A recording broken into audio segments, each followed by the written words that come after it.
కూటమి ప్రభుత్వం రెండేళ్ల పాలనలో ప్రభుత్వ ఉద్యోగులు ఉపాధ్యాయులను చంద్రబాబు నమ్మించి మోసం చేశారని మండిపడ్డారు వైఎస్ఆర్సీపీ ఎమ్మెల్సీ కల్పలతారెడ్డి. టీడీపీ అంటే టీఏ, డీఏ, పీఆర్సీ ఇవ్వని ప్రభుత్వం అని ఉద్యోగులకు అర్థమైపోయిందన్నారు. బాబు షూరిటీ, భవిష్యత్తు గ్యారంటీ అని ఎన్నికల ముందు ఊదరగొట్టారని, ఇప్పుడు ఉద్యోగుల ప్రాణాలకే గ్యారంటీ లేని పాలన సాగుతుందన్నారు కల్పలతారెడ్డి.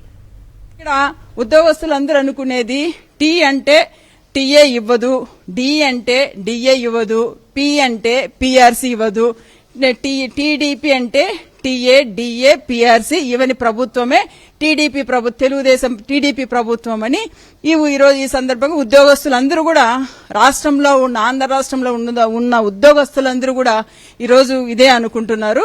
ఎందుకంటే వాళ్ళకు క్లియర్ గా అర్థమైంది, ఈ ప్రభుత్వం అధికారంలోకి వస్తే ఎన్నో హామీలు ఇచ్చి అధికారంలోకి వచ్చింది, మాకు మంచి చేస్తారనుకున్నారు. కానీ ఎక్కడా మంచి చేయని పరిస్థితి. 2 సంవత్సరాల్లోనే పూర్తిగా ఈ ప్రభుత్వం మీద ఒక క్లారిటీ తెచ్చుకున్నారు ఉద్యోగస్తులందరూ కూడా ఈ సందర్భంగా తెలియజేస్తున్నాం.